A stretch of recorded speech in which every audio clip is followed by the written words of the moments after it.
welcome to What the Force podcast. I'm your host, Marie-Claire Gould, and with me today is... James on vacation in California. How's it going, everybody?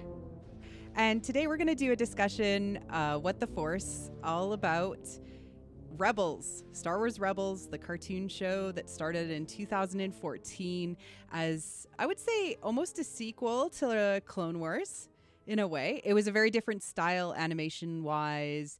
It covered a very personalized story, but it really was... It even takes many of the threads that were dropped and some of the storylines that they weren't able to finish under Lucasfilm when Disney bought out Lucas and wraps them up in a nice little bow with some, potential loose hanging threads here and there. So overall, James, could you tell me or talk about what you like about Rebels? Well, honestly, Rebels, I did not like to start with. I will be 100% honest. That's okay.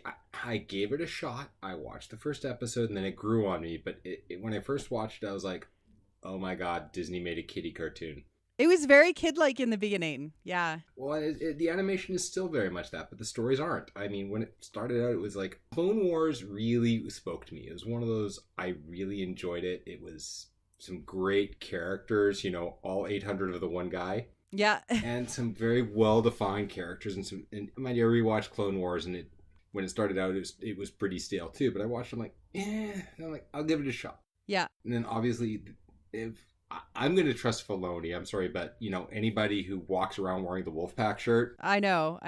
He loves wolves. That's his thing. Well, the Wolfpack, that's my clone, so. Yeah, that's your clone, yeah. The 501st Legion. Badlands Garrison, yeah. Yeah. So, I gave it a shot, and it did grow on me, so I'll give credit where credit is due. The animation is still very kid-like, and it went from very well polished with Clone Wars to something that was Tinker Toy-ish.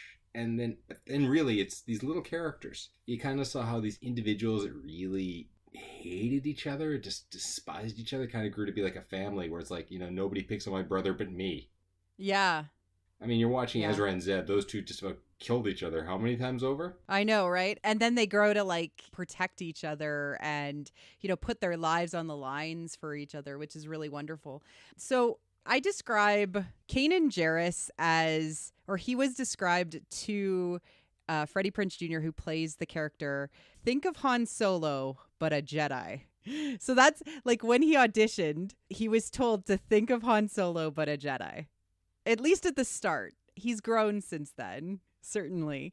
Hera is almost like a space mom in some ways, but she's much more complex than that because she has passion towards the rebellion, and they go deeply into her character over the seasons, including, what she experienced during the Clone Wars and why she feels the need to help out the rebellion. We have Zeb, who you already mentioned. He has a really interesting design because that was the original, I think, Ralph McQuarrie design for that was a Ralph McQuarrie Chewbacca. Yeah, yep. Chewbacca, and he's like this. He looks kind of like a hairless Wookiee, and they actually make that joke at one point. He's kind of gruff, and he's this former soldier. No, he's not a former soldier. He's one of the high honor guard, the top. Yeah, kind of made me go, what? Because he's sort of this unpolished, but then it's like this honor guard that's supposed to be protecting the higher ups. I'm like, what the? Okay. Yeah, but I think is this an affectation or is this the real him? I think he was that person, but he fell down when his planet was raided by the Empire and was destroyed. Well, yeah, he did see his entire race. Those those disruptors. I literally saw the episode the other day, and I can't remember the name of the designation, but the ion disruptors. Yeah. Just don't use them on organics. Yeah. Because we saw what happened on Lestat. And then you have Sabine Wren, who is not your grandma's Mandalorian. She is 8,000 things rolled up into one. I mean, she's probably... I know. I mean, none of these are cut and dry cookie cutter characters. I mean, which is kind of the thing I really like about it, because you see all the different sides of them at one time or other. And even Chopper, who I describe as a murder droid, who's actually just a grumpy, broken. He's what happens when you don't wipe your droid regularly. They develop personalities. Yeah, exactly. He's got his own personality. He is a former clone droid from the Clone Wars that Hera rescued and became a mechanic for the Ghost, which is the ship and their home. Mm-hmm. And he has an artificial strut, like an artificial limb. So he's got this almost like human personality in that he's grumpy, he swears at people. People think that he's swearing all the time when he says his words, but it sounds like mur, mur, mur, mur, right? And then we have the last member of the crew that joins in the first episode, Ezra. And Ezra is effectively the kid profile from the West End Games role-playing game. Yeah. Like that kid made into, I actually went and found my copy of it and looked at it to be like, oh, he just doesn't have the dead rat or the dead animal, live or dead. So he is this like Loth cat. Oh, I guess, yeah. I mean, he develops that connection with the Loth cat, but like he's this character, this street rat. I actually call him Space Aladdin at one point because he's living on his own. He's stealing from the Empire, trying to do a little bit of good while still surviving, but primarily trying to survive.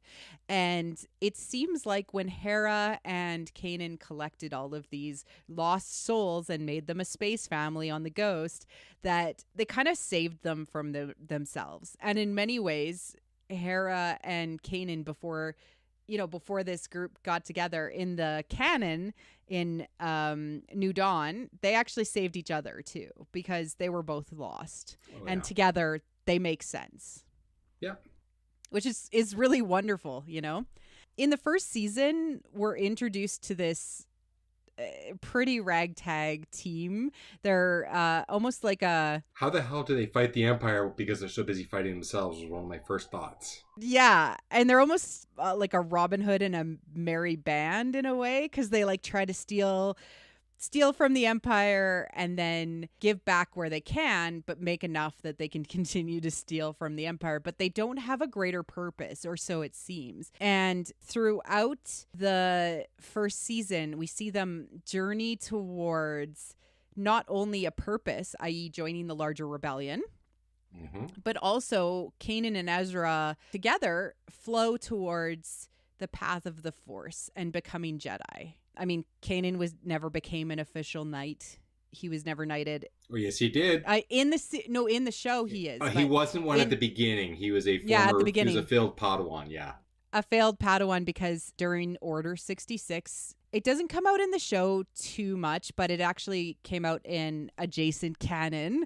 The Kanan comic book actually covers his storyline, and his master actually was killed during Order 66, and he was hunted as a Padawan. His master gave her life so he could get away. It was in there was a book I read a while back. It was another one of those. It was how Kanan and Hera met. Actually, it was a very good book. Yeah, that's a New Dawn. Yeah.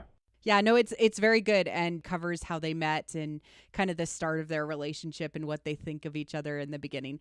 But they're well established as a crew and as a family, and not that they bring it out in the open too much until this season, but Kanan and Hera are a couple. Like, well, I mean, there's how many times of that, we haven't had any alone time on the ship. And she straight up calls him love from the beginning of the show. So they're a couple, but they don't. I would say that they did it a lot more often in Clone Wars, where Padme and Anakin like would steal away and have moments. They haven't really done a lot of that. They've had near moments. Well, it's something you and I know as independents. It's kind of hard to have alone time when you got kids in the house. Exactly. Yeah, we both have kids, and it is hard to get alone time. Yeah. That's true. I mean, the kids always pop in when you least expect it. So. Yeah, you only have the one. From a larger meta plot perspective, this is 14 years after Revenge of the Sith, basically, because Ezra is born on Empire Day, and he's 14 years old.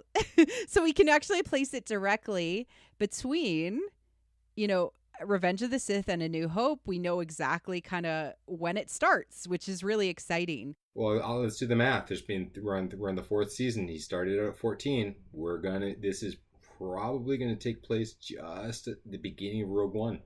I know, and they have promised us that we would get a Rogue One episode because Hera is mentioned in Rogue One, and Chopper. And the Ghost is there. The Ghost is there, and Chopper also makes an appearance on the Yavin 4 base in Rogue One. So that's the movie tie-in. It's pretty neat. I freaked out in the theater. Everybody was like, "What the hell are you?" I'm like, "It's Chopper." I was like, "It's General Syndulla." Wait, what? Yeah, General Syndulla, please report to the office. And it's like, "Yes, Principal." And then there was the Ghost on the landing. But she becomes a general. She's not a general at this point. She's only a captain. She's only a captain, and she's captain of like where we are in the whole show. She expands her background, etc. And I probably could go on and on about Hera because she is such a strong female character. She is supporting. She's like a full-bodied woman. You know, like it's just wonderful. Anything else to say about kind of where we are, what we're talking about from a crew and life and the characters' perspective? No, I've loved how they've all come together, and it's a case of like at the beginning it was like, oh god, there's a street rat I have to share a bunk with, to the point where they have each other's back. I mean, Chopper's still a little disturber on the ship. Exactly, yeah. So he's yeah. But I love how they're growing together, and I really like at this point in time when we'll discuss in a few minutes, but with some of the stuff that Filoni's dropped about the last half of the season, oh my god! I know. I'm really excited to see it. It's in 2 weeks at this point, but this will probably come out next week, so a week away, and it'll just I'm prepared to be heartbroken. Let's just say that.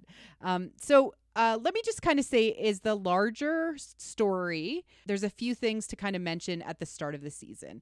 Lothal, which is the planet that they start on, where the Ghost is set up shop and Ezra has been living, has become of special interest to the Empire and specifically to Darth Vader. Darth Vader has, is just kind of paying attention to the Outer Rim and the Emperor himself. They say, hey, you need to pay attention to the children of the Force. Right? So, well, that's what the Inquisitor was for. Vader speaks with the Inquisitor to say, you must track down the children of the Force. Yeah, no, there was a chat with the Inquisitor, and it's a case. I can't remember if it was Vader or the Emperor, but the Inquisitor was, you need to track down the children of the Force. So that's when the Inquisitor got started, and that's when he started to track the Ghost. Yeah, and in, I think, the first official episode, we have, let's talk a little bit about the bad guys, because I think that might be kind of relevant to talk about. We have Agent Kallus. I thought we were going to talk about the bad guys.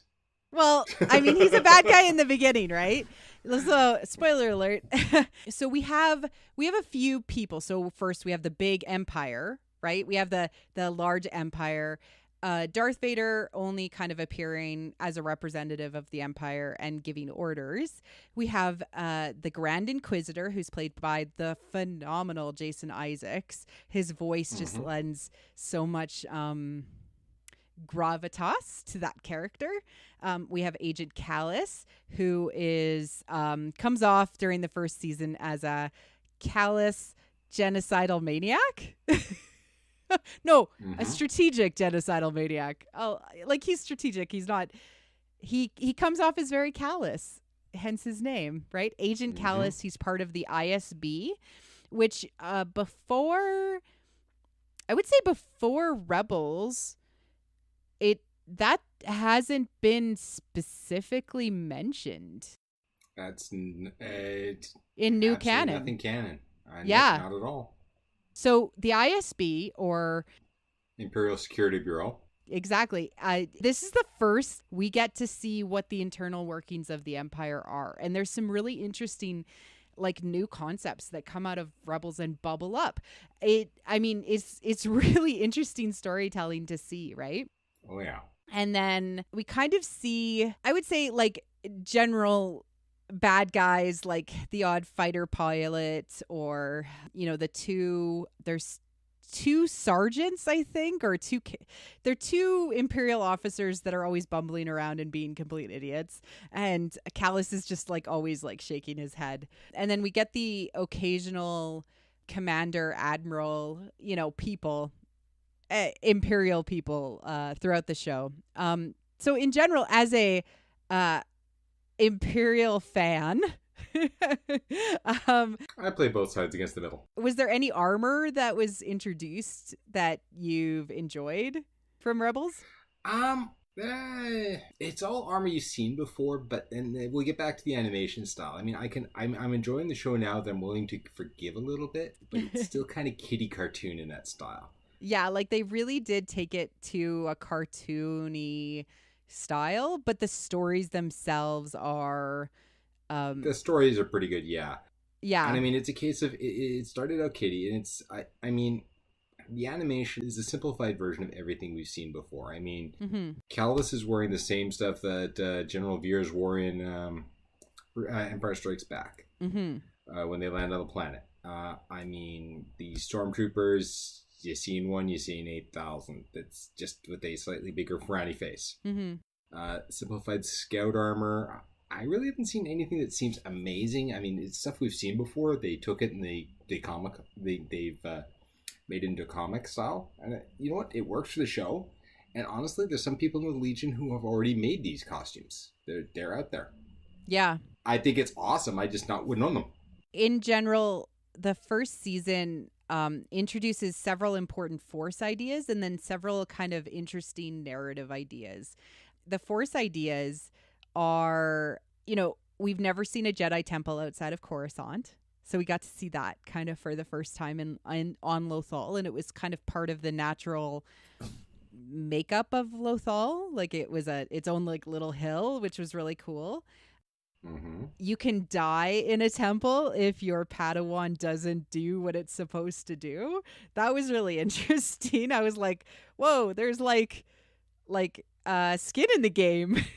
If Kanan wasn't successful at training his own Padawan, then he could fail. Goes back to this is I've always sort of seen Rebels as they're not dealing with the Jedi of the prequels. They're dealing with the Jedi of a different era. I mean, this has been the stuff that happened just before Empire Day. That was a mistake. I mean, they sort of mentioned it in the Last Jedi. It's their own egos. They're giant. That's how they screwed it up. They're touching back to a difficult time long before. These aren't temples the Jedi's used regularly. These, the ones I'm seeing are things like they're back from a time when the Sith were not two. There was way more Sith. There was always a master and apprentice who worked together. They touch on that like later on in the series, and I'm gonna go into that. Like we should talk about that like season 2 when we start talking about season 2, because we could probably talk for an entire like 5-10 hours about that last episode specifically. But no, it does introduce these ideas that there's more to not just the Jedi and that organization, but the Force, right? Like it starts to say there's way more to the Force. And they start to expand on that a little bit with how Ezra connects with animals in the first season. Like he connects with the Lothcat. He connects with the weird animals, the weird night creatures on the old clone base. And the other ones on Chopper base, those little the ones where they found that you can keep away with the electric fields, keep them away. Yeah. And that's a theme that's introduced in the first season that actually plays throughout all of the seasons, is this connection to animals. And it is, although Anakin does it, you do not see any Jedi who have a light side bent connecting with animals in current canon. Yeah. Well, let's touch on one thing first, because we keep going back to light side and the Jedi. This has always been sort of the view, and this is sort of the there's been a couple of other podcasts, including one that Filoni's been on, where they've said, I can't remember the name of it right now, where I drop a betrayal to our cast. The Force is everything. Yeah. Jedi and Sith are two religions. They're not the end all and be all. I mean, there's all kinds of other ones out there. So I mean, it's a case of like there's Jedi who can talk to the animals, and I mean there are ones that can do that, and they have. It's a case of Controlling them.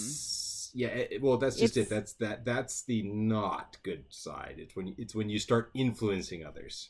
but it's peeking into some of the sort of the powers that Kylo Ren has in The Force Awakens, where he's, invading their minds and controlling them. And later on in the series, we actually see Ezra take that power and control a person. And that's where, like, from the first season, we see these hints that he's actually using control rather than communication, like you just said.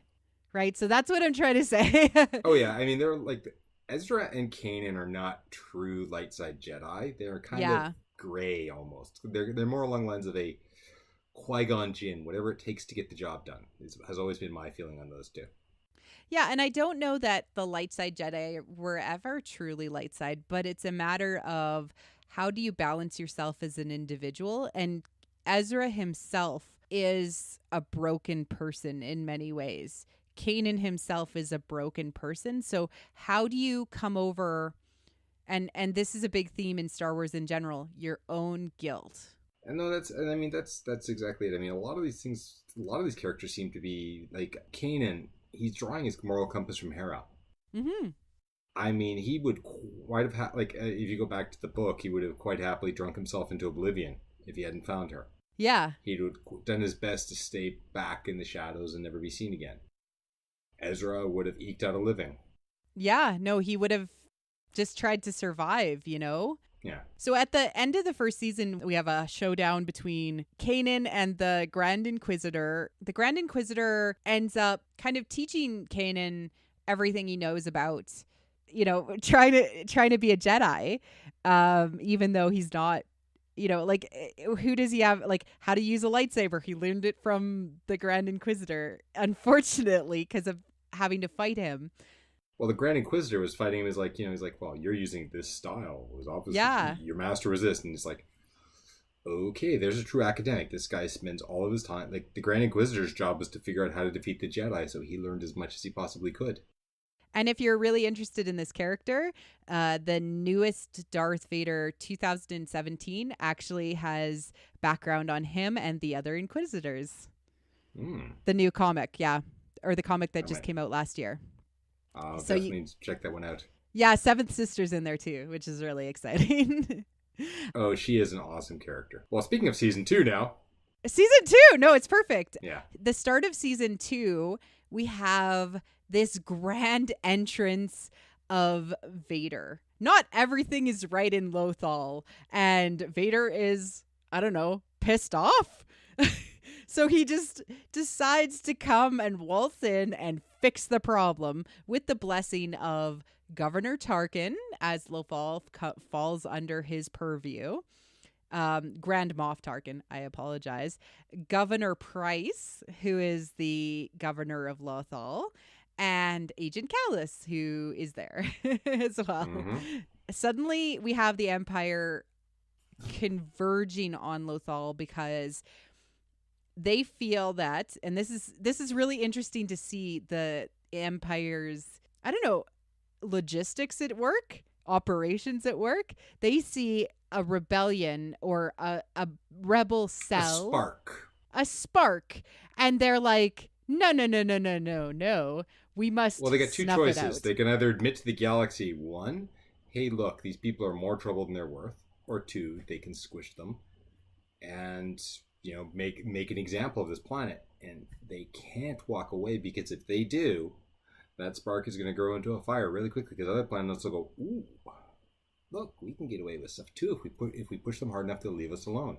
Exactly. Yeah, they have to squish it. I actually want to just go back to season 1 and say the last 2 minutes of the show, we see finally that the contact that Hera has been slowly, getting the Ghost Fulcrum crew has been Fulcrum, who turns out to be Ahsoka from the Clone Wars, who has, gone out on her own and become a key instrument in connecting different rebel cells into the larger rebellion. And How she gets started is covered in the Ahsoka book, which if you get a chance to actually hear it read by Ashley Eckstein, it's completely wonderful. Wow. It was an amazing book. I've read it Yeah. and listened to it.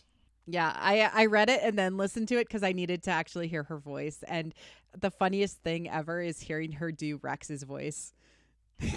Yeah.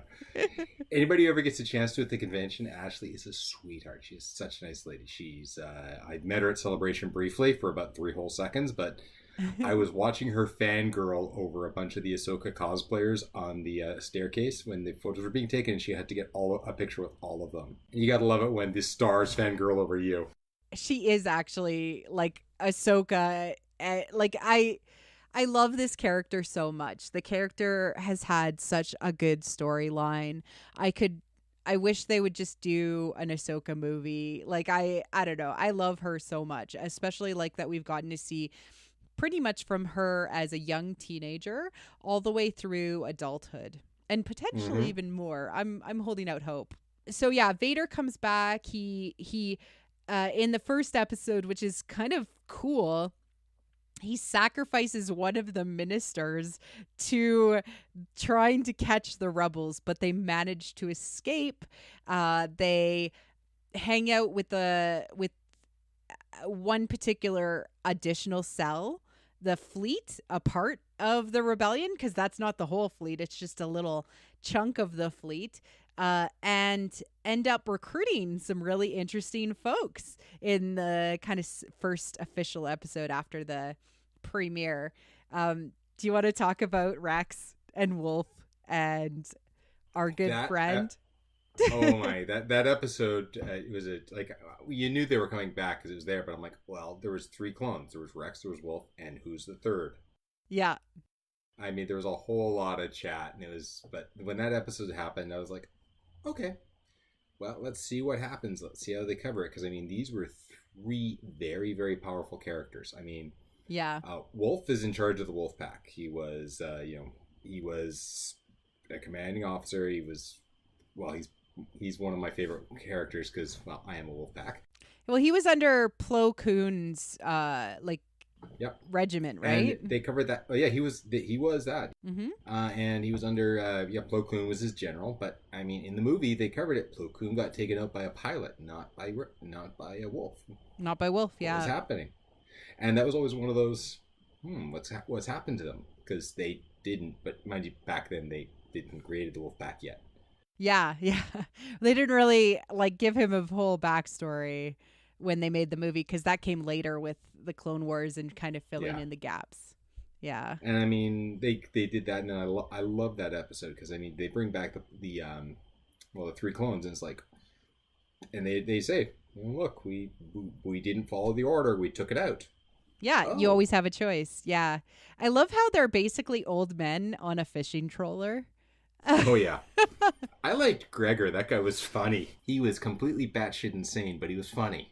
Yeah, you get to see them be old retired men because clones age twice the rate as normal humans.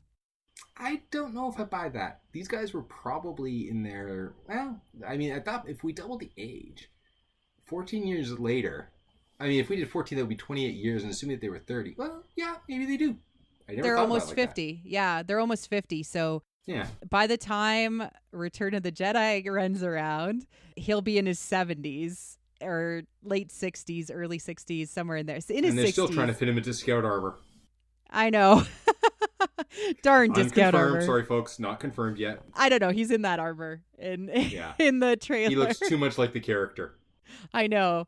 So there's a few kind of other pieces that were called out from this season as basically they're on the run and they're being chased by Kallus. There's relics of the Clone Wars still around. I think that that's one of the big kind of themes, and that includes Rex, and that even though some things are older, they're still useful because we also get. Well, they covered that right in that episode. I mean, they're dealing with the AT-ATs versus the AT-DTs. AT-DT, yeah, with the 6 legs. Yeah, and they're like 4 legs that can topple right over, and then they take this antique that has been reconfigured into a fishing trawler. And with a wolf howl, they ram it right up the throat and they take out an AT-AT with something that's pretty much unweaponized. They have like the slowest chase scene in existence. Yeah. No, they smart. Yeah. They basically did exactly what the rebellion is, which is, just because it's old doesn't mean it's useless. If you use something right and smart, that's better than the thug method that the Imperials seem to favor. There's a few other kind of really interesting themes that are introduced, like with what I lovingly call the space whales episode, where Ezra connects with these. They're almost like space whales. They live in space and they feed off of the gas of this mining guild's planet, and then they hyperspace travel through the galaxy in space without sort of mechanisms or a ship, which is really interesting. But Ezra connects with them in a big way and kind of sees the larger universe when he connects with them, which is really interesting. They also introduce the idea of that Ezra is slipping towards the dark side a little bit. They also introduce slipping. In season 2, he's making a full-on run. Let's be honest. He's got the Sith holocron. He is. No, that's season 3. We're not even there yet. Season 2. By the end of season 2, yeah. No, he definitely he flirts with the dark side a little bit. Well, I mean, he's a kid. He's emotional. He's damaged, like we said earlier. Yeah. He wants to lash out and he wants to hurt people, which is not Jedi things.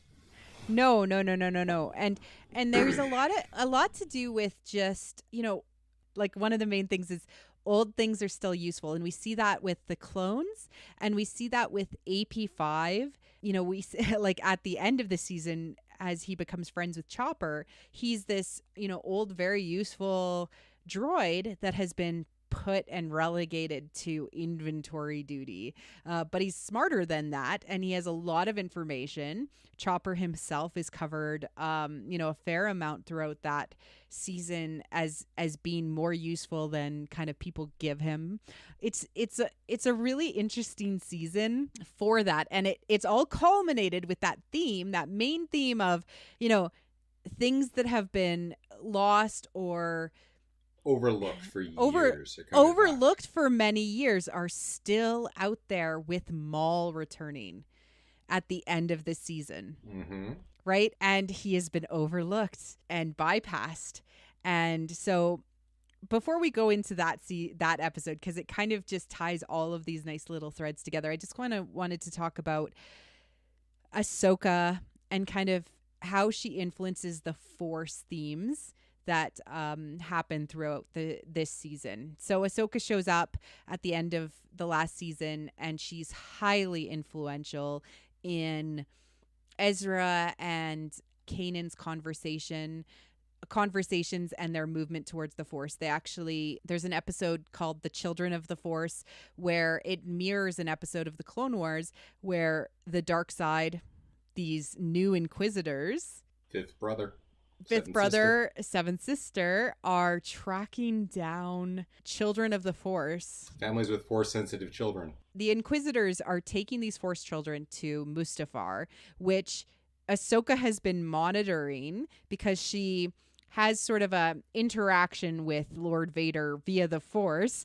He realizes she's still alive at the start of the season, and she almost denies it. Like, she's like, oh, that's totally Anakin, but he's dead, Well, she felt something familiar. I mean, in that episode, because I'm working on a prop, I was actually going through some of the episodes screen by screen, and at the early parts on it, she's actually, in season 2, she is still talking about Anakin like he was around, like he got taken out in Order 66. She's either in denial or hasn't realized it yet early on in the season. It's only later on, like in her last episode, she knows for sure. Yeah, only later on she admits it, and I think that, like, it's almost too horrible to think, because he's her brother, her mentor in some ways, Closest thing to a father figure she's ever known.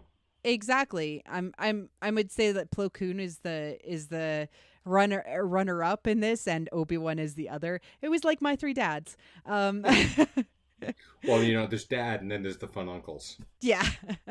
From a Force theme perspective, she's not a Jedi. She is just She a Force admits user. she is not a Jedi. She's either gray, she's either Bendu, Yeah. or she is other. But she knows how to use the Force, yeah. but she does not. She knows how to use it, but she's actually. This is the part that really I thought was cool. How she uses it is very much with her Jedi upbringing, because she doesn't use the Force like a Jedi because she is not one, and she doesn't risk it. She covers that. Yeah. Like they're trying to open the temple, and it's most of the way through the season, and they're just trying to find answers and trying to understand what is happening to them. And they're trying to open a temple, and she refuses to help them because she's not a Jedi. And she like, her lightsabers are white, and there's all of these other things, but she's still a Force user, which I love. I love this idea that she's still a powerful Force user. She still cares about balance. She still cares about being good. And she still follows the Jedi rules, like the laws of the Jedi. Follows the laws of the Jedi, but I think she's attached to the people that she's around. So it's almost like she's taken. She learned that from Anakin.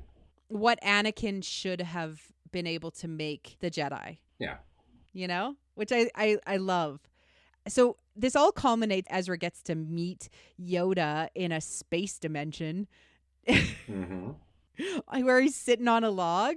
And Yoda basically says, and this is a theme that Ezra specifically, it's a message Ezra needs to learn, which is, this larger fight is not your fight, Ezra. You can't fight everything, and you can't win everything. Yeah, and he won't listen. So Yoda sends him to one of the most evil places in the galaxy. Why, James? Why does Yoda send him to Malachor? In for a penny, in for a pound. He was trying to, you can't shield everybody from everything, and that's where he had to go.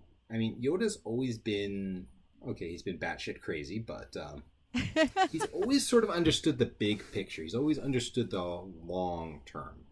Yeah. He's always been good about understanding that if you tell somebody don't do it, they're going to go do it. They're going to do it. And it's a case of, he understood that in order for Ezra to grow, he had to see everything, and he had to meet Maul, and he had to work through this temple. And I mean, a lot of that was, wow, that was a scary scene. Like the Jedi that did it, that was a war zone. 100 years later, war zone. But I want to bring up a couple of things from that episode, because they brought it's jam packed, that episode. But so Yoda knows Luke and Leia exist. He knows that the Vader fight is meant for them. That confrontation is meant for them. Ezra's confrontation is personal as well. It has to do with his home planet and resolving his own emotional baggage, and also protecting the things that he cares about. Because in the end, what brings you balance is understanding your attachment and being able to come full term with your own guilt. Yeah. And that is the theme that we see in every movie and every thing that deals with the Force. Balance is accepting your own wrongdoings and understanding your attachments. Being at peace with yourself and being at peace with your world. Accepting yourself and then, the world around you, which is awesome. But Yoda sends him into the lion's den.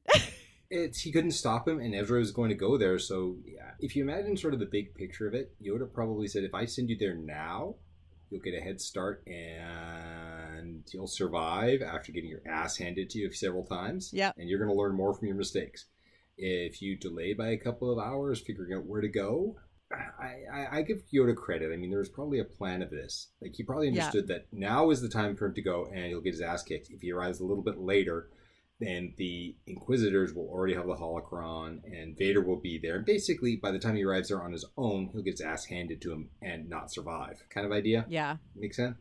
That's sort of, it's always been a case of, like, Yoda's like, and I'm pretty sure it's like, well, you're a parent. No, don't do that. No, please don't. Okay, fine. You want to take your favorite toy in the bathtub. Yep, it got wrecked, didn't it? Yeah, yeah. There's a certain point where you're just like, you're going to do something stupid, so I'm just going to step back and help mitigate the damage. Yeah, and Yoda teaches Ezra it's how you choose to fight. And Yeah. that's super important. And so they go to Malachor, and when they arrive, they get there's some cool stuff like these giant monoliths with Sith writing on them. And down in the caverns below, we see the Battle of Old. And we see a Kylo Ren type lightsaber that actually is Jedi. Green. green. Yeah, like a light side Jedi lightsaber. And this is tying back to something that was just introduced in the new Last Jedi visual dictionary. And I think that they're putting a name to it officially in the Last Jedi visual dictionary, Jedi Crusaders. Well, I mean, there's always been the Jedi had all sorts of jobs. I mean, there's different like there's Jedi healers, there's Jedi librarians, The Jedi Sentinels. scholars, Yeah. the Temple The guards. Guards. Yeah. Yeah, I mean, so why wouldn't like back in the old days when there was a Sith war happening? Why wouldn't there have been Jedi Knight, like a true Jedi Knight, a Jedi Templar, a Jedi? Yeah. Yeah. But they were introducing to the idea of a Sith war, which could we get like future stories about this, James? I'm hoping so, because one of my favorite things was in the Star Wars: The Old Republic, the game. Those trailers were some of the best movies I've seen in a while. Like the BioWare game or the MMO? Well, the MMO by EA Games. EA games. Well, so like the Revan stories, which they've occasionally or they've tried to bring into canon a couple of times, the Revan arc basically, and Malachor is a redone version of that now Legends canon. But if you get a chance to play Knights of the Old Republic and Knights of the Old Republic 2, it is some of the best Star Wars stories out there. They are wonderful. If you ever get a chance to hit YouTube, just check out the trailers for Star Wars: The Old Republic, the video game. Like I said, some of the best movies I have seen in a very long time. And I'm including the prequels. They introduced some really cool concepts, and Ezra basically gets separated from his people and runs into this old master man. You can call me Old Master. Old Master, yes. He is walking on a really cool stick that's made up of a stick and a broken Inquisitor lightsaber, which is wonderful. And you find out that it is Maul, formerly Darth Maul, who was played by the amazing Sam Witwer in both the Clone Wars and now in Rebels. And it's like he sees the potential in Ezra and immediately calls him his apprentice. Immediately. Well, I mean, he sees the dark and the hurt, and it's like, well, you know what? I can poke this and make you something really evil or just mean. We'll go for evil. We'll go for evil. And then they work together as Ahsoka and Kanan are exploring other aspects of the temple. The Inquisitors follow. We had seventh sister, we had fifth brother, and we had eighth brother show up and eighth brother was already there trying to track down Maul and kill him, because apparently they send an Inquisitor there to kill him regularly. Can I do one aside on this? I gotta take this off, because there's one thing about that episode that made me nerd rage. Go Gadget Hello Saber, yeah. That's not how the Force works. When they flip it up and they're holding it above their head and they're using it like a helicopter, I'm like, when it first started out with the eighth brother, I'm like, oh, okay, cool, that's his special trick with the Force. No. I'm like, and you lost me. And then everybody's doing it. I mean, if they just Force jumped, like, I would have been or if it had just been his one trick, that was his trick. Great, because each one of them had each one of them had a unique ability. I mean, the seventh sister had her little droids. Yeah. Fifth brother, he was a giant thug. He was something you pointed at the enemy and got the hell out of his way. Yeah, he was huge and he was very strong. Like he easily went toe to toe with Zeb. Zeb was in trouble every time. Yeah. I agree. It's one of those things I was like planning not to bring up because it takes you out of the moment of that marvelous episode. Unfortunately, I mean, if they had left it with just him, That would have been great, but yeah. In the end, Ezra and Maul end up invading the inner sanctum of the Sith temple and stealing a Sith holocron, which is triangle shaped instead of square shaped. Well, like not all box? Jedi holocrons are square, but the ones that we've seen so far, and this is canon because you see a few in Clone Wars that are like octagonal, but yeah, the Sith is a very different in it, and it's red. And one thing that what's really interesting is that there seemed to be a sentient consciousness in the temple and in the holocron. That sounded exactly like Ventress. I'm not sure about if it's Ventress, but yeah, no, that's exactly what I felt too. I mean, no, it wasn't Ventress. They Dave Filoni went on to say that it was a Sith of ages past. The holocron is introduced, and it's this layer of mythos. The holocrons are almost like a sentient book. They're meant to be teachings, and somehow through the Force, they embed a memory in there. It's almost a part of the person, which is why the one where Ahsoka's watching, it's Anakin teaching. And that's why she likes that one. It's Anakin teaching. And I mean, this one is a memory or part of the old Sith master. And seeing that Sith had holocrons, that they have this technology. This is the intro to the idea of a Death Star, or the giant laser that can kill and basically wipe out anywhere. They almost activated at one point.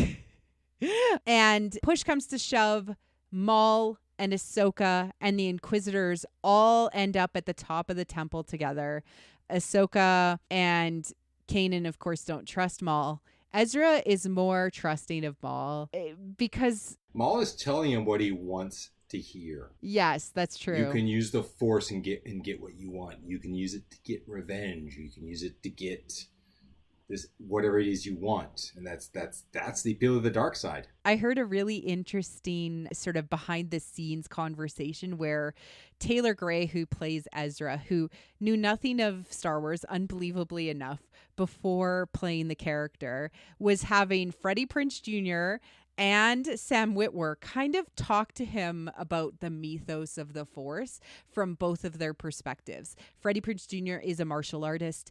He views things very much in that way and talks about the Force kind of with that lens, from an Eastern philosophy type lens. Sam Witwer is the biggest nerd in existence. He loves the Force, but he also gets how to describe the dark side in how to make it make sense. And so they're both in the recording room speaking to Taylor Gray about what the Force is all about from their own perspectives. And he's quite honestly like hearing it from these trusted friends and like agreeing with both of them. Like Sam Witwer would say, "Oh, but you can have it your way, and you're the best judge of what is right." And Freddie Prinze Jr. is talking about, well, that's the quick and easy path. You have to be at peace with yourself. That's the path you should go. It's really interesting because they always tried to record together in a room, and that adds a layer to the acting.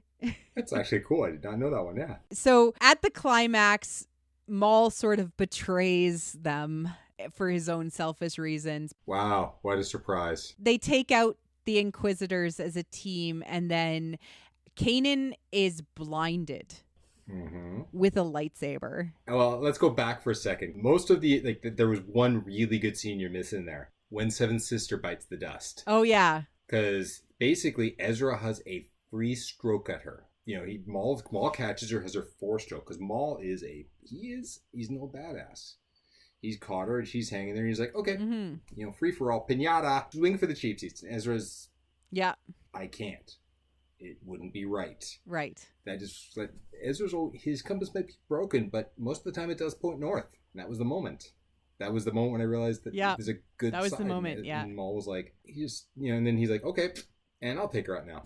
Yeah, I'll take her out. Yeah, and then Kanan is blinded. Is almost like, from a story perspective, it's almost like a sacrifice to the fact that they went there, and then they end up having a deeper sacrifice later. And Kanan gives himself over to the Force, covers himself with an Inquisitor type mask, and ends up defeating Maul. It wasn't an Inquisitor mask. It was a Temple Guard. Well, technically, he's one and the same. Sorry, the Temple Guard mask, yes. Well, technically, it was the Inquisitor's mask too, because he had a job before the Empire. Yeah, we'll cover that in a few minutes, folks. I know, he did. Kanan ends up being able to defeat, like, I would say, maybe the third most powerful Dark Force user in the galaxy. Let's just say that. He's the third most powerful. He's the second place in a beauty contest. Like, Kanan does it because he lends himself and he gives himself over to the Force. He does the oldest Jedi trick in the book, which is you cover your face with the blast shield down and you let the Force do what it has to do. It'll guide your actions. Yeah. It'll guide your actions. And that is, Mm-hmm. that was beautifully written.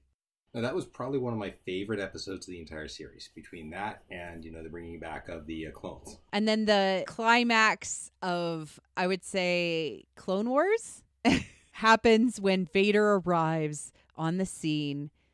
Ezra, Kanan, and Ahsoka beaten, bloody. And they realize that they're up. They're like, okay, well, we just defeated 3 of these guys weekend. Oh my God. Yeah.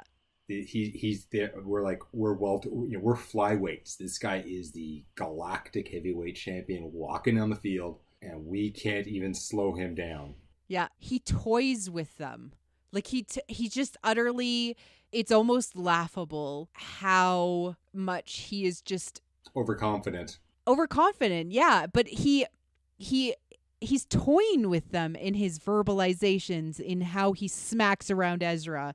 And he's just like, and he's been toying with Ezra the whole season, like since the first episode. He's just like, you're useless. You've been lied to that you can become a Jedi. You're nothing, and there's that key moment. Ahsoka comes up from behind, slices open his mask, and confronts him. She doesn't confront Vader. She confronts Anakin, a ghost from her past. Yes. And she is the ghost from his past. Yes. The moment their eyes lock, and it was like, wow. And for a moment, I think Vader remembered that he was Anakin. Yeah. And then then everything crashes down on top of them, and the question arises, does she live or not? Yeah, and Kanan and Ezra limp out of the temple. But what I want to say about that one scene is that the only person that maybe had a chance to save Vader other than Luke was Ahsoka, and she dies trying. Well, dies, quote unquote, dies trying, because he's not ready to be saved. Well, I mean, if there'd been more of an interaction than him taking a swing at his head, or sorry, her taking a swing at his head, there might have been a better chance. I don't know about you, but I tend to react badly when somebody takes a swing at my head with a sharp object. When he said Ahsoka, it was just so powerful, and she screams Anakin back to him. Yep. It's just, it was wonderful. It was like the climax of the Clone Wars for me. Oh yeah. Everybody walks away, beaten and bloody. And there's a very last scene at the end at the Twilight of the Apprentice where Vader is limping away. But this is kind of like, maybe he's actually like very damaged from this, and he ends up being more like the Vader we see in, A New Hope because of it. But he limps away, and we see just a split second of her walking back into the temple and a convoy flying around. Oh yeah. Do you know what the do you know what the convoys are? I'm blanking on that. They're an owl-like creature. We see it. Oh yeah, those, yes. We see it in the Twilight of the Apprentice. We see it a little bit in. There's a few episodes in Rebels we've seen them, and we've seen them occasionally on Clone Wars. But what is remarkable about the convoy is that the coloration matches the daughter of that 3. Oh yeah, there was the son, the daughter, and the father. They were the Force, the light, and the dark, and that matches her colors. Yes, I remember that one. Yes, sorry, convoy threw me. I'm like, oh, owl bird. No, but the owl bird and the coloration matches the daughter in her sort of griffin form, but but we see her, and if you remember back in the Clone Wars during that Mortis trilogy, the daughter's life is bound to Ahsoka's. And then so this theme and this sort of motif that she is connected to the Force in a much stronger way is there. And they hint at it throughout the show. And after this season, on Sabine's shoulder is a painted convery. Mm-hmm. So that's the end of the second season, which is just crazy. That much stuff happened in second season. And there's one thing I forgot to mention, which was one of the coolest kind of Imperial/Rebellion crossover episodes, which was the Honorable Ones, where we see Agent Kallus and Zeb trapped together on an ice planet, trying to survive together. And there's been a movie that was like this a long time ago. I don't remember what the name of it is. Enemy Mine. But they survive together, and it shows Kallus that maybe his side isn't right. You also see a side of Kallus where he's talking to Zeb, and he's like, you also realize that Kallus isn't everything you think he is. Because he's talking to Deb, and he's like, he's got that electro bow staff thing. And he's like, well, this was given to me for saving somebody's life. Yeah, he's not evil. Because I mean, early in the episodes, he's like, yeah, this is only one of the honor guard can carry that weapon. He's like, yeah, I took it from one. Wait, what? No, wait, you were given it? Yeah. Well, yeah, he doesn't even know really why he said that, and he never really liked what the Empire was doing with Lasan. And there was another episode that brought in some interesting Force themes that they come in later, so I do want to mention them, which is they use the Force to travel through hyperspace. So with the bow staff, with Kanan and Ezra's assistance, they fulfill a magical Lasat prophecy and find a hidden planet within hyperspace. What? Yeah, but that was one of the ones where I'm like, you're reaching here, folks. I mean, I liked it. It was cool. Because that's where he found out that he was not the last of his people. Exactly, yeah. So he found out he wasn't the last of his people, but that's an interesting Force idea that is mirrored with the space whales, and then mirrored in the fourth season when we get to kind of the animal teleportation stuff that we'll get to too. So I just want to. It's a theme that we see again and again, so it's important to mention it. Well, the Force can be anything you want it to be. It's the giant plot device. Exactly, yeah. At the start of the third season, we get introduced to Grand Admiral Thrawn. Yes. Who is one of the coolest bad guys. He's a Legends character that has been reintroduced into main canon, with the blessing of the creator. And he was able to, actually be a challenge. He's really interesting in that he studies artwork to determine his enemies' weaknesses and how they think. With the Ghost Crew and Sabine Wren, there's lots of artwork around. He is the quintessential enemy to be afraid of because when he starts moving, he's already figured out everything you're going to be doing before you start going. And that's, Exactly. And I mean, he is cold, he is calculating, and he is not like well, since we're talking about him in one of the episodes, you get to see like he's not the stereotypical behind the desk guy. He's like, yeah, I'm gonna work out today against a couple of assassin droids. Let's see if they can kill me today. Yeah. Are you supposed to? Okay, you're capable of defending yourself. So we have this really overarching Empire plot where it's like the Empire gets smart. The heroes team up with a larger rebellion. There's a new fulcrum. Oh, yeah. In place in the third season because Ahsoka's gone. And we also have this continuing theme of Maul invading their personal space. And the big Force theme that is introduced is Force communication. Happened before The Last Jedi. Maul and Ezra end up having waking dreams of each other and communicating directly. And Maul can basically tell him, look, you have to come and talk to me. They also combine Sith holocron and a Jedi holocron together to answer a question. Mm-hmm. And we also have an introduction of a Force creature called the Bendu. Oh no, he's not a creature. He's not a creature of the Force. He's just an ordinary creature. He just happens to be macro scaled. He understands the Force, right? So he's the one in the middle. He's this. Well, he's a master of the gray. Yeah, a master of the gray. Yeah, you're light, dark. I'm the one in the middle, is what he says, and he's. Yeah. What happens is not going to bother me. I'm doing my own thing over here. And he's convinced to help them sort of with answers, but he's like, be careful of what you wish for, in a very Yoda kind of way. And so they end up meeting up with Maul, combining the holocrons together, and Ezra and Maul ask a question. Ezra asks, how can I defeat the Sith? And Maul asks, where is the one I seek? Yep. And they both get the answer of the twin binary suns from Tatooine. Which is... It's the perfect answer. Really interesting. Seriously, that is the answer. Because as Yoda said, this is not your fight.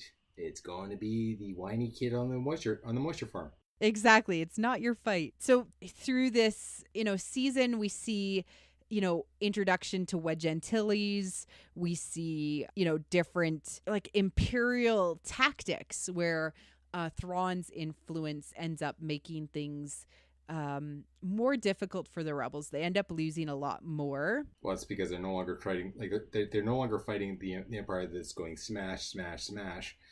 Thrawn is outthinking them regularly. Exactly. And the only time they win is by the skin of their teeth, by some form of a plot device that they sneak past the Empire.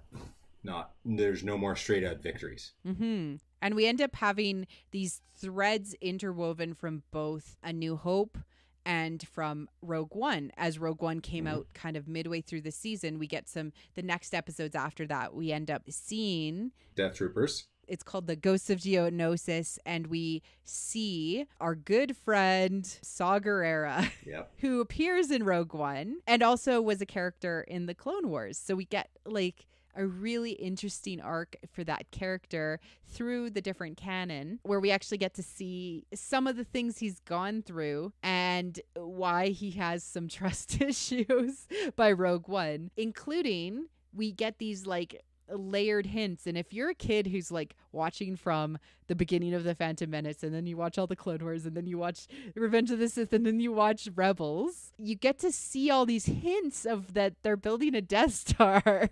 Project Stardust. It's kind of really interesting to see them do like this background work, but like they go to Geonosis and they see that Geonosis has been laid to waste completely. Yep, and they cover that in some of the books. Yep.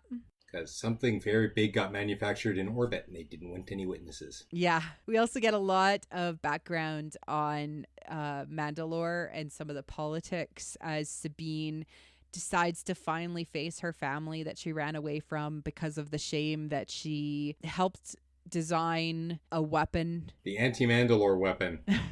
For the Empire that is a Mandalore weapon.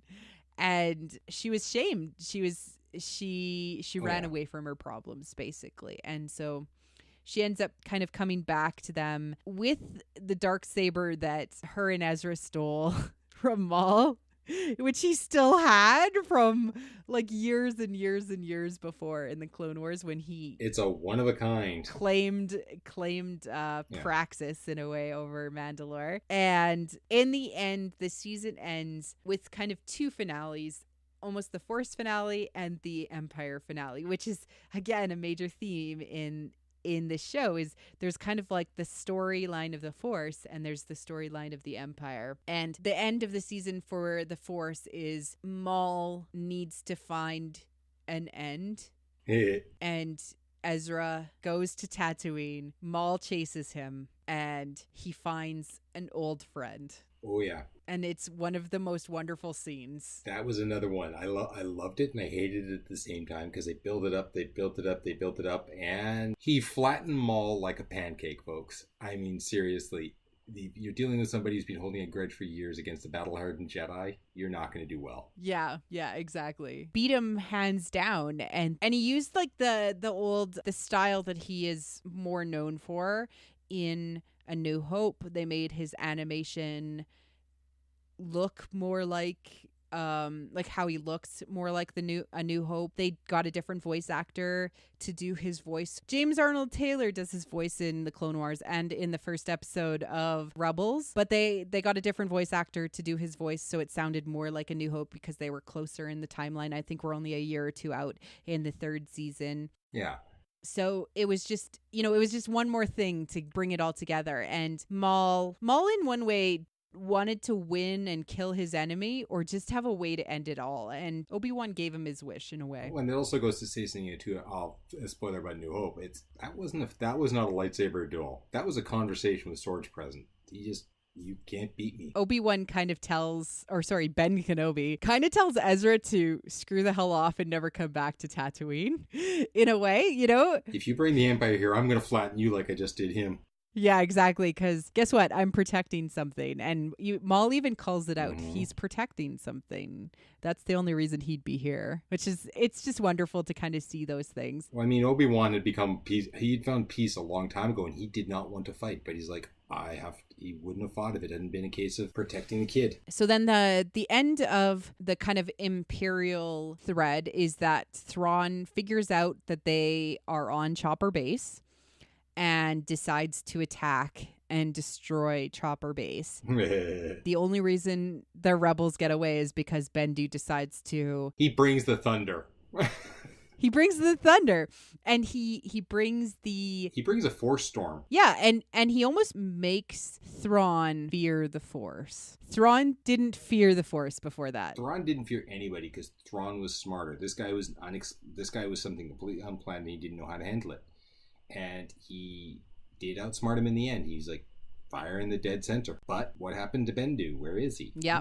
Yeah, is he gone? We don't know at this point. And then on to season 4. Thrawn is still around. The rebels are more highly integrated with the larger rebellion. We actually see them on Yavin 4. We get introduced to Hot Kallus, which is Agent Kallus with his hair down slightly. The mutton chops are strong. Yeah, this became an internet phenom, Hot Kallus, because he's now in his like leather jacket and looking all rebel. We find out at the end of the season, or midway through season 3, that Kallus has actually been turned and has been working as Fulcrum, and now has fully left the Empire and has joined the rebellion, which is really wonderful because he was actually a good person, just on the wrong side. He had a job to do. He didn't like doing it until he found a better job. I mean, that's it. When he had to go and exactly flatten Zeb's people, it's a job to do. It's a job I have to do, and he did the right thing at the wrong time, which is how we got the staff. Yeah. Exactly. The start of the season 4, we resolved some of the issues with Mandalore and kind of establishing that Mandalore should be part of the solution rather than the problem. As an Imperial, they're occupied by the Empire. The team is brought back into, kind of the larger rebellion and these additional things that they have to do. And then they make a decision to go back to Lothal. We did miss something actually in season 3. Oh. Kanan Jarrus became an official Jedi Knight when he and Ezra went into the temple. And he had to face off against... That was season 2. That was season 2? Okay. Yeah, we missed talking about that. That was season 2. Yeah, it was the episode where Ahsoka refuses to open the temple and Ezra has the space conversation with Yoda. I did forget to mention that. I apologize. Yeah, and he faced off against 3 temple guards, and one of them being the Inquisitor. The Grand Inquisitor started out his role. And one of the cool things that they've sort of mentioned unofficially but officially is the Inquisitor, you actually have met him once before. He was one of the 2 temple guards who escorted Ahsoka Tano to her trial. He actually used to be an old Jedi temple guard who, through the powers of the Force, saw the Empires coming and went, I'm going to die or I can join them. All right, I don't want to die. Or I could join them, yeah. And in the Vader 2017 comic, they actually say that he was greedy for knowledge. And because of his level within the Jedi, the library keeper, the librarian Jocasta, did not allow him to read all of the Jedi texts. So he was greedy for knowledge. And when the Jedi Temple was taken over and the Inquisitors were set up, he was allowed to read whatever he wanted. That works. I'll believe that. It's a really good comic. I think that 2015 is more relevant to the original trilogy. 2017, it goes into Darth Vader from the moment that he becomes Vader and like his first like couple of months. Okay. Cool. I'll have to check that out. Yeah, it's wonderful. Back to season 4. I mean, yeah, we're dealing with the crew. Lothal is now surrounded by the Empire, and this has been probably one of the darkest seasons. But it is like that was said by Filoni a long time ago. This is going to be the twilight. Things are going to get dark because when we see them, they're going to be pretty. They're in for a lot of trouble. They're beaten, battered, bruised, and they've made the decision to try to do what they can for Lothal because the larger rebellion is almost too big for them at this moment. They have to try to save their home. And they basically just run into Thrawn and get beaten up by Thrawn for the first half until they lend themselves over to the Force. And Ezra and Kanan, again, relying on almost the planet of Lothal. Like it's the wolves, it's the temples. There's something about that planet. It is very powerful with the Force. I mean, they didn't just build Jedi temples everywhere, wherever they felt like it. Yeah. It always had to be someplace strong in the light side. And had a dark side component nearby because it was always about balance. And so they run into these wolves that help them teleport across the whole planet. And that's kind of where we lead off, which is that the rebels have been able to escape and form a chance to do an invasion back and try to save Lothal. And the rebellion seems to be invested. Everything goes wrong in the end, and Hera is captured. And that leads us to where we're walking into with this first episode, coming back from the very agonizingly long break that Rebels has been under. And I mean, they introduced the assassin character. That guy seems interesting, but he's almost two-dimensional. Rook, and he's actually the character that is played by Warwick Davis. Oh, okay. Cool. Yeah, because during Celebration, Warwick Davis gave Dave Filoni a hard time asking him to play a character because you know how Warwick Davis was the main host on the main Celebration stage. Oh, yeah. When he interviewed Dave, he said, well, I am a voice actor. And it was 2 years ago. And so Dave was like, I'll think about it. And then it was announced last year that he would be playing this character. Cool. Yeah, which is another character from Legends, from the Thrawn books, that was pulled back because Thrawn had this assassin named Rook. Oh, I remember that. I actually reread that book recently. So, And you can read more about Thrawn. The Thrawn book has come out since then. I haven't had a chance to read it. I've been waiting for it from the library. So I'm looking forward to picking that up as soon as I have a moment and it comes in for me.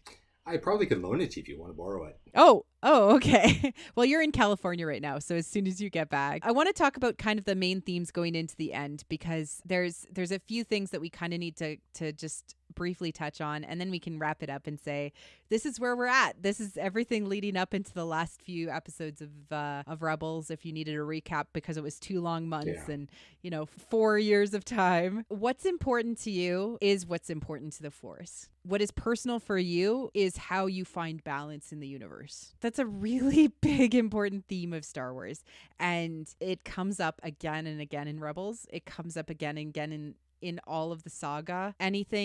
If you're a Force-sensitive person, get your personal house in order. Well, the Force takes whatever in you and makes it more. If you're dark and troubled, it's going to make you worse. If you're good, it's going to make you better. But the important thing is you need to be true to yourself. That's one thing I've always found in this. Yeah. Yeah. And the Force can do miraculous things as long as you give yourself over to it. And I think that in the end, if I have to make some predictions, we're going to see something like the Force is going to help Ezra hide Lothal or protect Lothal. I would agree with that, but I'll go with this one because I'm going to be a little darker and a little gloomier.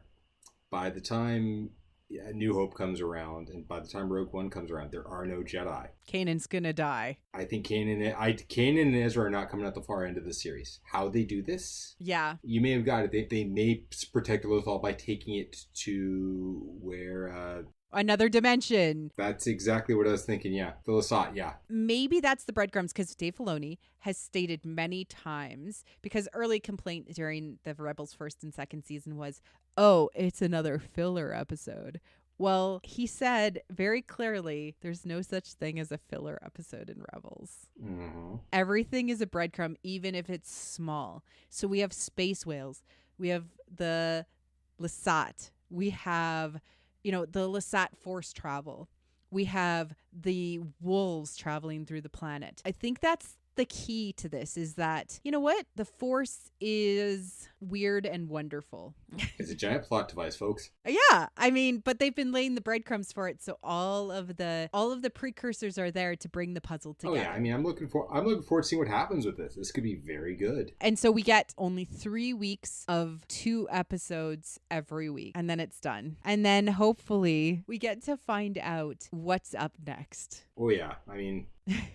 They've got it. I will follow Dave Filoni anywhere. Some of his episodes of Clone Wars are the best, and I mean, like I said, I gave it a shot, and I really enjoyed Rebels. The animation style kind of sometimes a couple of what the, but I've really enjoyed where this has gone, where this has taken me, and the fact that there is.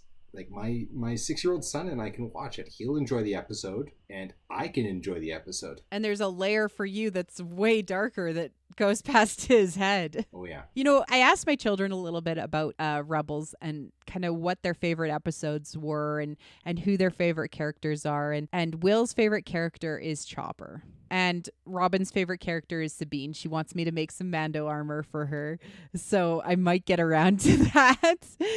But they love the episodes especially they loved the episode where Chopper and AP5 were together. And I like to think about it like children have no power. Like they don't have power, and droids are treated in some ways very much like kind of they're a tool. Oh, passed over. A tool.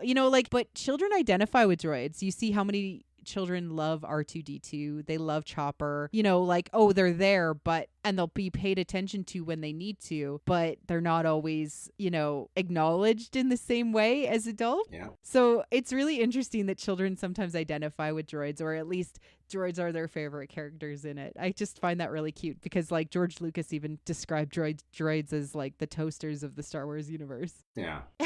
Well, I mean, if your daughter wants to do Sabine armor, I happen to know where the wait a minute, never mind, I sent you the patterns. We're done. Did that already. You've already sent that to me a million years ago.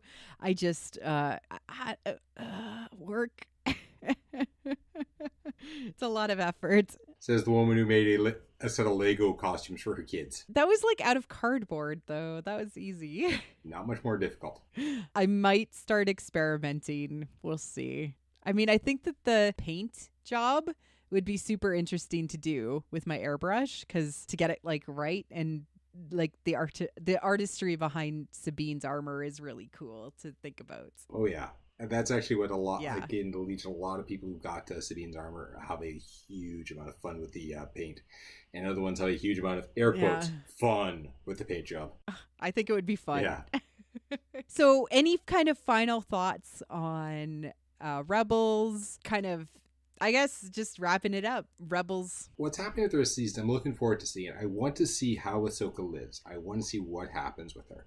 I want to see how she comes back. Yeah. This one is a bit better. I find it's being wrapped up a bit better than Clone Wars. They're aiming for something, and is not ending sooner than expected. So yeah, that's what I'm looking forward to. Well, the hope with the Clone Wars, they actually had plotted out all the way until the moment Anakin and Obi-Wan leave to go and rescue Palpatine during Revenge of the Sith. Well, I mean, so they had that all plotted out, but they weren't able to produce it because when the Disney sale came on, it kiboshed that season. Well, there was the season with Bad Batch, those clones. There was supposed to be an entire set of the lost episodes, and there was supposed to be a bunch of stuff where, as I said earlier, there was supposed to be an Ahsoka and Asajj. They were going to be doing sort of a light side, dark side working towards something and learning from each other as arc. They refer to kind of the episode arc in the Ahsoka book, which is that Ahsoka was going to meet Anakin on Mandalore and help take back Mandalore from Darth Maul or Maul. Oh, okay. Yeah. And the bad Mandalores that he had controlled with Death Watch. And Rex was given to her basically under her own sort of subgroup. And that's why Rex wasn't at the end with the 501st in Revenge of the Sith. It looks like it's going to be interesting. I mean, like, so what we're saying on the side and the side was it looks like they're going to where they're going to. And Filoni, the guy has my faith, and that's saying something. Yeah, I really hope that he gets to explore new aspects of the Force, new aspects of the history, and I hope that he gets a chance to, like, if I had my druthers, I would love to see him do either something set in the TFA time frame, so 30 years, either just before, maybe with the Jedi Temple and the new Jedi Order or something like that. That would be really cool, somewhere in that 30-year gap, or something kind of around that time frame, like something in the new kind of phase of everything that ties into it really well. Or I would like to see them go back 1,000 years in the past, or to the Old Republic, or to these Jedi Crusaders, or flesh out that canon that we lost when they removed the Knights of the Old Republic and the Old Republic from canon. Yeah, whatever happens, I'm going to enjoy it. Or both, because he's now at the head of all Lucas Animations. Well, he's earned it. He's also an incredibly nice guy if you ever get a chance to meet him. I'm going to drag you down to Celebration. You will meet him. Okay. He's always around. I would love to go to Celebration. I think next one's going to be Anaheim. You're sure of that? I'm no, but I'm hoping. Okay.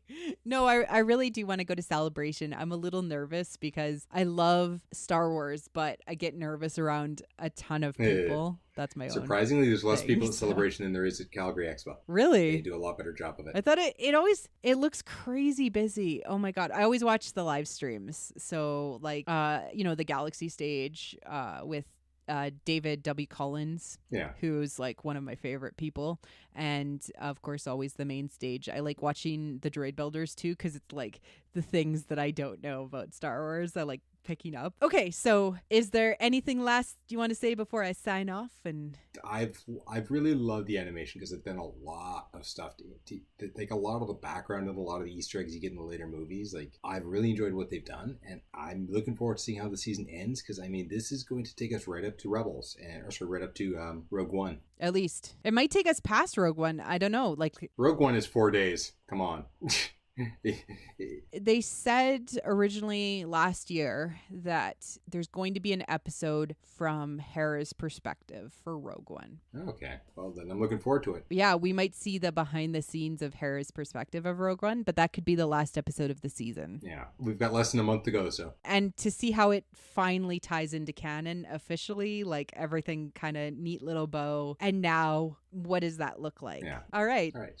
So, James, do you want to say where people can find you? Well, anybody who's searching around Facebook, if you look for Skull's Armory, that's usually where you can find the stuff I'm building and designing. Past that, you can find me on Twitter at Skullflare, or if you generally see anything on the Legion boards, that's Skullflare, that's me. Now, pretty much the internet, that's a weird enough name. It's going to be me.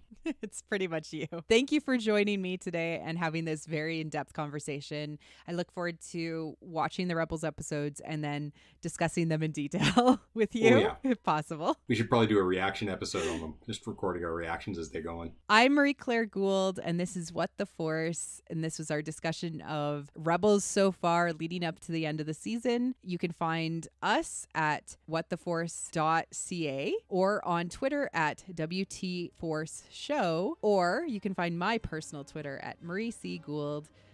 And thank you very much for listening. If you enjoyed this show, please feel free to leave a review on iTunes or contact us on Twitter and start a conversation.